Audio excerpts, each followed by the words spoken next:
Company ने जो गाड़ी अपनी बेचनी है उसके लिए उन्होंने एक कीमत अनाउंस कर दी है, लेकिन आप वो गाड़ी ख़रीदने जाते हैं तो वो गाड़ी शोरूम पे अवेलेबल नहीं है। आपको उसकी बुकिंग करानी पड़ेगी।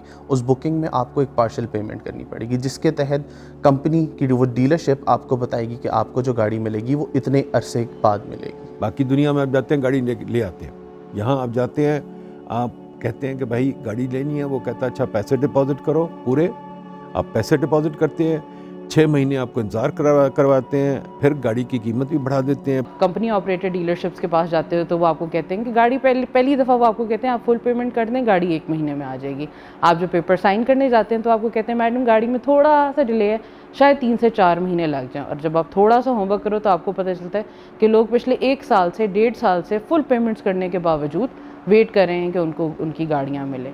जैसे हमने होंडा सिटी का जब नई जनरेशन रिसेंटली लॉन्च हुई, उसमें हमने देखा जिस दिन वो गाड़ी अनाउंस हुई तो वो उसके 12,000 यूनिट बुक हो चुके थे।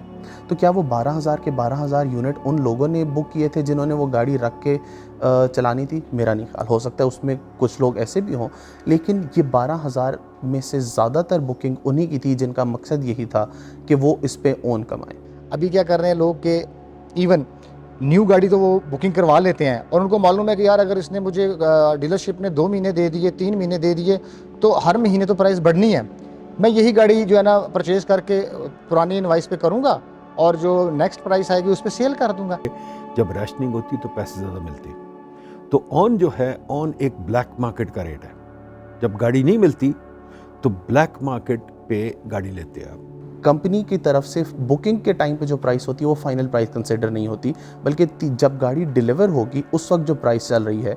और पाकिस्तान में हमने यही देखा है कि प्राइसेस में अक्सर फ्लक्चुएशन महीनों के हिसाब से भी आती है। हम लोगों ने बुक करवाई थी इन नवंबर, और उसके बाद 2 चीज़ें थी जो कि बहुत ज़्यादा हमें बॉदर कर रही थी। एक तो जो टाइमलाइन हमें मिल रही थी कि गाड़ी हमें कब मिलनी है, और the second thing was the price escalation. तो वो आवाम के लिए भी एक सवाल होता है जिसको हम टाइम कॉस्ट ऑफ मनी कहते हैं, यानी उनके वक्त की कीमत। क्या 6 महीने उस 12 लाख फंसा के रखना और वो जो 20 लाख बकाया देना है और उसके साथ 6 महीने का वेट लें, या 2 लाख ज़्यादा दे के गाड़ी कल हासिल कर लें? और वो जो 2 लाख का एक डिफरेंस है उसको नाम दिया गया है ओन मनी का, जो कि दरअसल एक ब्लैक मार्केट प्रीमियम है। गाड़ी का जो निज़ाम इस मुल्क में है वो एक अजीब किस्म का निज़ाम हुकूमत ने बनाया हुआ है, मार्केट ने नहीं बनाया, हुकूमत ने बनाया हुआ है, जहां हुकूमत कहती है कि चंद एक सेठों के पास एक राइट है गाड़ी बनाने का।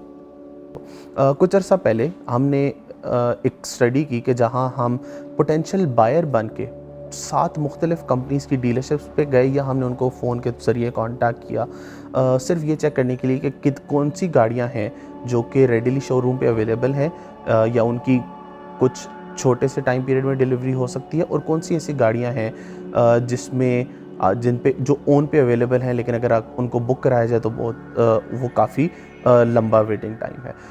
अनफॉर्चुनेटली हमें उन 7 की 7 कंपनियों में शायद ही कोई गाड़ी हो जो कि रेडीली अवेलेबल मिली और इनवॉइस कॉस्ट। तो मैंने went to a private dealership, तो वहाँ पे जो पूरा ओन का कल्चर है, जो कि मुझे वेरी ऑनेस्टली पता ही अब चला कि ये भी एक पूरा कल्चर है, उस ओन के कल्चर में ये होना शुरू हो गया कि मैं अपनी सेविंग्स को डबल करूं, फिर मुझे अगले दिन गाड़ी मिले और उसके बाद मैं उसकी रजिस्ट्रेशन, इंश्योरेंस और सारी प्रोसेस से निकलूँ। तो ये है कि आपको ज़हनी तौर पे आपको काफ़ी प्रेशर होता है कि मुझे अब ये पता नहीं है कि मैं जिस तरह डिलीवर ये गाड़ी मैंने बुक कर ली है, इसकी कीमत 40 लाख है बुकिंग टाइम पे। अब मैं जब डिलीवरी आएगी 6 महीने बाद, 7 महीने बाद, 3 महीने बाद, उस वक्त अगर इसकी कीमत बढ़ गई हो गाड़ी की, जिस तरह 50 लाख हो जाए, तो मुझे वो 10 लाख जो डिफरेंस है वो भी देना होगा, प्लस ओन भी देना होगा। क्या पाकिस्तान में गाड़ियों की डिमांड बहुत ज़्यादा है जिसको प्रोड्यूसर्स मीट नहीं कर पा रहे? मेरे ख्याल से ऐसा नहीं है जी। एक अच्छी डिमांड मौजूद है, लेकिन असल मसला है सप्लाई बहुत कम होने का। तो इसमें जो है ओन का इकॉनमी पे जो इफ़ेक्ट पड़ रहा है वो तकरीबन 30 to 35 billion rupees per year का पड़ रहा है। तो आप जब सालों पे ऐड करेंगे तो काफ़ी ज़्यादा अमाउंट बन जाती है, जिसके बाद आपके पास कोई रिकॉर्ड नहीं है और कोई रिटर्न नहीं आ रहा होता। आवाम के पास चॉइसेस की कमी और सप्लाई कम रख के ये सारा जो ओन मनी का एक कल्चर है, इसको हम कह सकते हैं कि फ़रोग़ दिया जाता रहा है और अभी तक दिया जा रहा है। पाकिस्तान में जो चल रहा है उसकी प्राइमरी रीज़न भी यही है।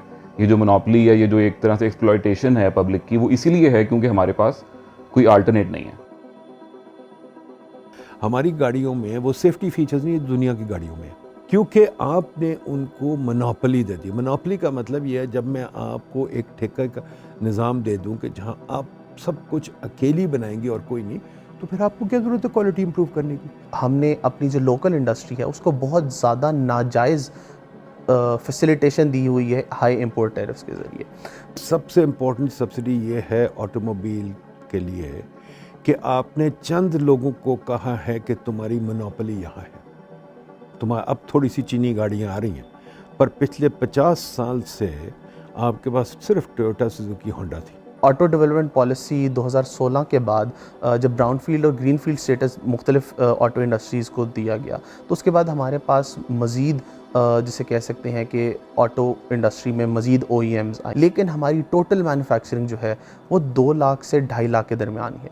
इसका मतलब ये है कि नई कंपनीज़ जो जितनी गाड़ियाँ बना रही हैं, तो पुरानी कंपनीज़ अपनी गाड़ियों की सप्लाई उतनी कम कर रहे हैं। I genuinely think that this is part of a mafia. There is no accountability, there is no stopping. जो rules बनाने वाले हैं वो ही इसी business के अंदर जो हैं वो involved हैं। मेरे ख्याल से ये काफ़ी अफसोस की बात है कि हमने इस ओन कल्चर को एक्सेप्ट कर लिया है। इस इंडस्ट्री में स्ट्रक्चरल चेंजेस को फ़रोग़ दिया जाए, जिसमें सबसे पहली चीज़ है कि बुकिंग का कल्चर एंड हो। अगर हुकूमत उनको कहे भाई ऑन मनी नहीं हो सकती, आपने पूरी सप्लाई करनी, गाड़ी खड़ी होनी चाहिए, मैं जाके गाड़ी लूँ तो खड़ी होनी चाहिए गाड़ी, ये नहीं कि आप कहें कि गाड़ी मैं बनाऊंगा आपसे पैसे लेके। अगर आपको ये ऑन ख़त्म करना है, ये मार्केट में एक्सेस सप्लाई डिमांड जो है उसको ख़त्म करना है या डिमांड को कर्टेल करना है, तो उसका सबसे बेहतरीन तरीका ये इस मुल्क में नॉन फाइलर को आप गाड़ी देना बंद कर दें। दूसरी चीज़, जिस तरह आप लोगों के रिटर्न चेक करते हैं, आप ये भी चेक कर सकते हैं कि भाई जो बंदा गाड़ी खरीद रहा है क्या वो उस इतना टैक्स पे करता है कि वो गाड़ी खरीद सकता है। एक और तरीका जो लोगों ने टर्न अराउंड बनाया है वो ये बनाया हुआ है जी, वो कंपनी बना के गाड़ी खरीद लेते हैं कि जी कंपनियों के नाम पे गाड़ी बुक करा लें। तो आप ये देख सकते हैं कि भाई उस कंपनी के इतने एम्प्लॉयज़ हैं, वो EOBI पे करता है। अगर इतना ही कह दे हुकूमत कि आप गाड़ी एक्सपोर्ट करेंगे, यहाँ बनाएंगे तो एक्सपोर्ट भी करेंगे, तो काफ़ी सारा निज़ाम ठीक हो जाएगा। अब बाकी मुल्कों में एक दफ़ा कीमत तय हो गई है तो गवर्नमेंट कम अज़ कम यही कर दे, भाई कीमत तय हो गई है, तुम्हें पूरे पैसे दे दिए, अब तुम गाड़ी दो। अगर कीमत बढ़ी है तो तुम बर्दाश्त करोगे। नंबर 2, आप पैसे पे इंटरेस्ट दें। नंबर 3, पिछले साल की जो प्रोडक्शन थी उससे आपने 10% ज़्यादा प्रोड्यूस करनी है। अगर आप नहीं कर सकते तो फिर आपको फ़ाइन होगा। ज़रूरत इस बात की है कि एक प्रॉपर फ्रेमवर्क डेवलप किया जाए कि जिसमें हम गाड़ियों की बाहर से इंपोर्ट अलाउ करें, लेकिन और उस पर अगर हमने टैक्स कलेक्ट ज़रूर करें, लेकिन एक फेयर टैक्स हो जिससे हमारी लोकल इंडस्ट्री को नुकसान ना हो, लेकिन लोकल इंडस्ट्री को कंपटीशन मिले।